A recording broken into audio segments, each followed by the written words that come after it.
Welcome back to Finnhampton Central, everybody. If you didn't already know, I'm Brian. I would just like to say thank you very much to all the new subscribers that have popped on since Christmas. As of the last time I looked, I think I was on about 373. Thereabouts anyway. So thank you very much, and I hope you're enjoying the videos. I know some of you, well, at least one person in particular, has been binge watching absolutely all of my videos since he recently discovered my channel. I think it was about Wally time, I think it was. So Simon, I hope you're enjoying my videos. Anyway, without further ado, I'm just going to quickly go through what I've been purchasing since Christmas, most of which are gifts that have come this way. But what I'm going to do first, I'm going to quickly show you this. I've now got coasters in here with my name on now, thanks to Jumble Lane Printing. So so Jeff, thank you very much for these. I tell you what, I'm not shocked, to be kind of honest with you. Jeff's printing skills are absolutely awesome, but these are so good quality. Yeah, they are really good quality coasters, these are. And for the cost of what, I think it was about £3, I think it was, for the two. You can't really argue with that, can you? So again, Jeff, thank you very much for that, mate, and they are coming in useful. Right, James Cullen. Oh, James has given me this. It is a Breakmaster Power Pack from Router Limited. This old thing here. Now, it is in quite a tatty state, and so at some point in the near future we're going to be having a look at this, and hopefully we'll be getting it working, give it a fresh coat of paint, and perhaps do something different with it. I've got a couple of ideas in my mind at the moment, so we'll get back to these later on in the year. And of course, as most people already know, Finnhampton Central is now no more, for now. It hasn't been stopping me from buying track.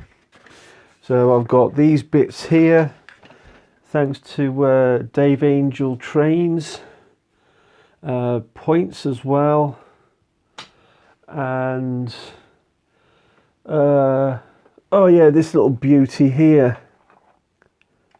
There we go. Now, a lot of you have been following me on Facebook, probably have already seen most of these.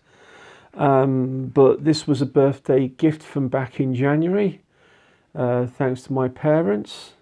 Again, that was from Dave Angel Trains.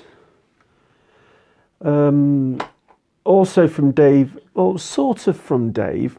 They did come from Dave, but they were sort of a friend of mine. He's got this thing called an eBay box, where he's got a collection of different items, some running, some not, broken. You get the gist. Well, my mate bought this box off him. Now, he's into all this sci-fi stuff and whatnot. And I saw these trains in the box, and I says, mate, knowing what he's going to be doing with them, I says, please let me save them. Please let me have them, please. Well, anyway, we'll have to fix this car for him and do some brakes for him. He sort of said, oh yeah, go on, have it then. So I had to work hard for it. But I've got this beautiful Duke of Sutherland. Really, really nice loco, that is. And that runs really well. That's a Hornby.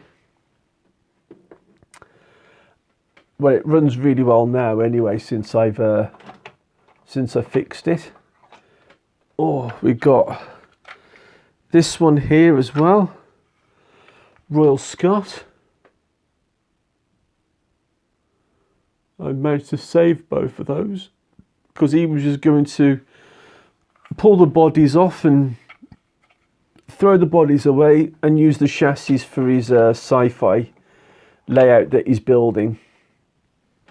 So I got those, and they're running reasonably well. The Royal Scot is a old mainline stroke Bachmann loco, and it's suffering from the typical broken axles.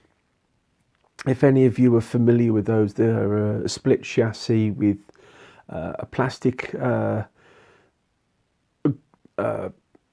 trying to explain it, it's just like a plastic pin in the middle that the wheels push into, and over time they crack and break up, and they get the inherent wobble as they're going along. So I'm going to pick up a new set of those from Peter's Spares, and what I'll do is I will perhaps do a video on that as well later on in the year. Try and get that one fixed properly and get it working properly. So we'll go through that one, and also a fellow MRYCG member, Graham Hill. He recently come across some locos and parts for his layout, and one of those there we go. One of those locos is this one, and this is on my wanted list. And this is the King George V, another beautiful loco. This one's a Lima loco, this one is. Small little story on that one.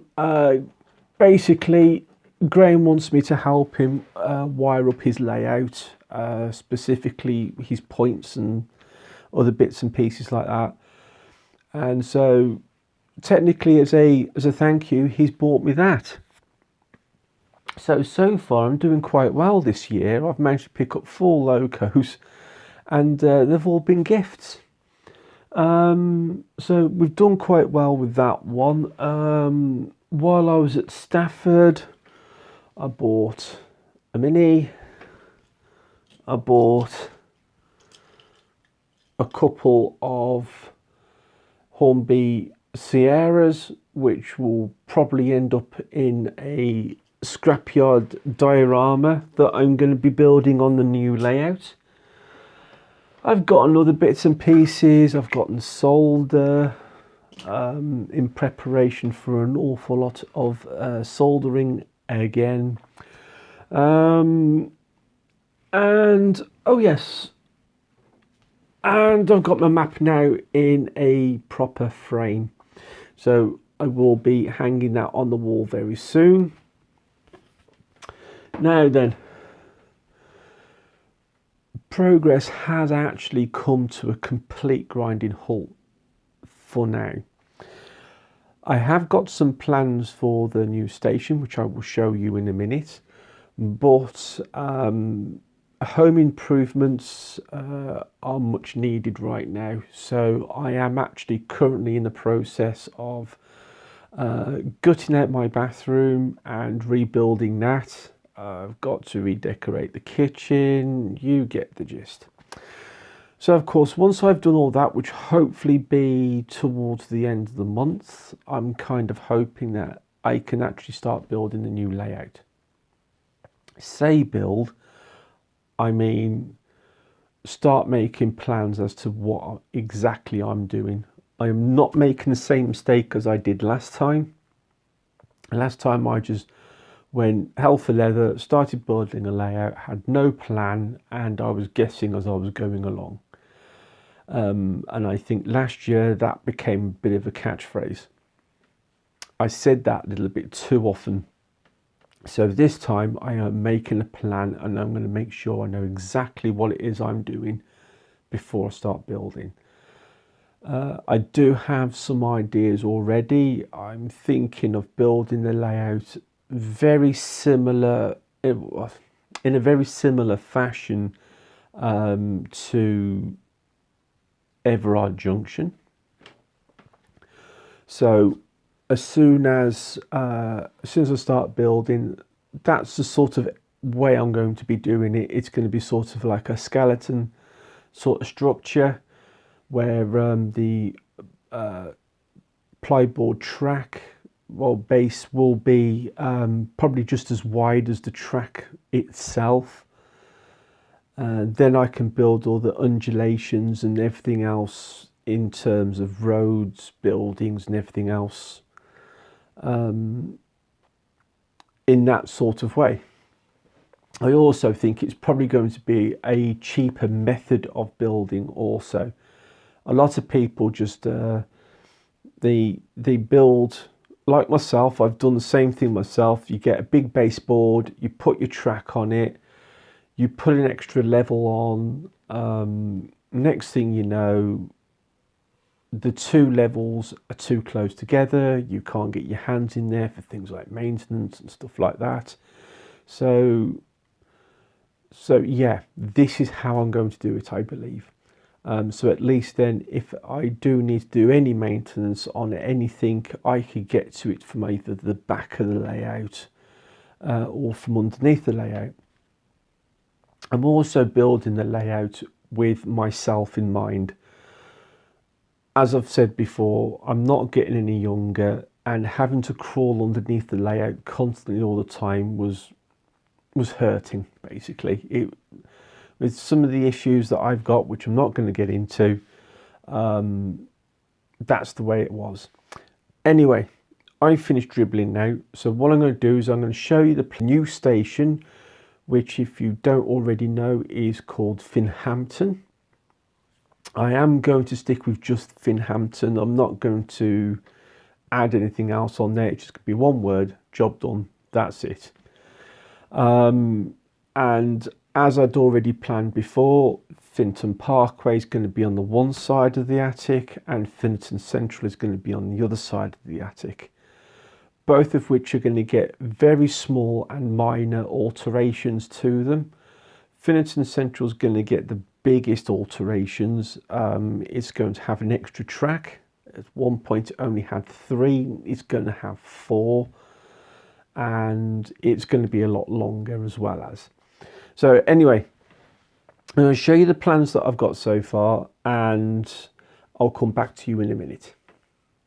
Okay, so what you're looking at here is, and it is a rough plan, this is the rough plan of the new layout for Finnhampton. So we're going to start over here. We're going to work our way across. Yes, excuse the bruised knuckles. Yeah, DIY has its downsides. So again, this is at the moment just a plan. Things can still change, as we all already know. But basically, we're going to have a couple of points here, a crossover over here. I'm going to keep going. There were a couple of points here which I've decided to delete because I realised there were just too many points in this system. And then we come over here, and then hopefully with all the points that I've got in here, you should be able to branch off to any one of the platforms over here. Now, it's not very clear, I know, but in green is your platform areas. In black is the actual line itself, and over here in red is going to be a footbridge as well as. So hopefully this will this is basically what it's going to look like. And then if you can imagine it, if you flip this side over, it'll be the same again on the opposite side of the track. So you're going to have two end stations this side, 2 end station platforms on the other side. You're going to have your fast line through the centre here, your 2 outer lines going to these 2 platforms here, and there's going to be a postal platform on the edge there. So including the postal platform, altogether there's going to be 14 platforms. Okay.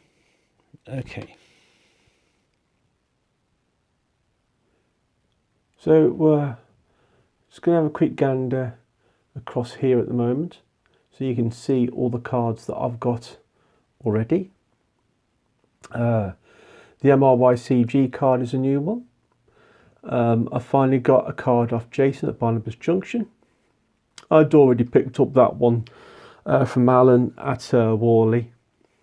I've also been able to pick up Stuart's Valley Brook too, and I'm not too sure actually.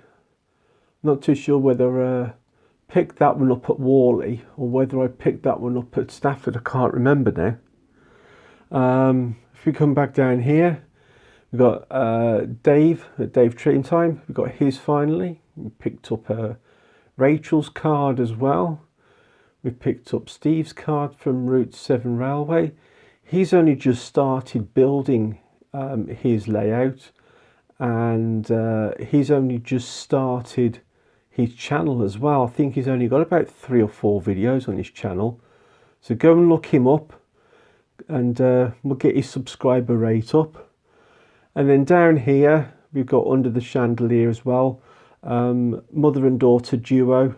I've seen them a few times now at local model shows. And when I saw them at Stafford, they finally got their cards, which they didn't have before. And they've also added some new detail to their layout as well. In fact, when me and a friend went to their layout, because we knew it quite well anyway, we were both convinced they actually changed the one side completely with all the different alterations that they'd made. But on closer inspection, we realised, hang on a minute, no, it's the same one, but they've changed it ever slightly. Oh yeah, there's the other half of my map as well. That's also in the picture frame. Yeah, so that's it with the collection so far, and hopefully more to come. So there we have it. Now, last year, I was one of the lucky few to join in on the MRYCG coach tour. And I received the coach in June, and it went round to a few other members as well, where we all signed the coach, and we all did some slight alterations to the coach as well. Now, unfortunately, I was supposed to post this video at Christmas, and I honestly believed I'd lost all the footage to it. But thanks to Google Pictures, it had saved it, and I hadn't realised until just recently. So what I'm going to do is I'm going to put that at the end of this video, and hopefully you'll enjoy it. You'll watch it all the way through, and it will also give everybody one last chance to see the old layout as it was before I tore it up. So on that note, I'm going to leave you all to it. Thank you very much for watching, and I will see you very soon. Goodbye for now, and happy modelling, people. Ta-ra.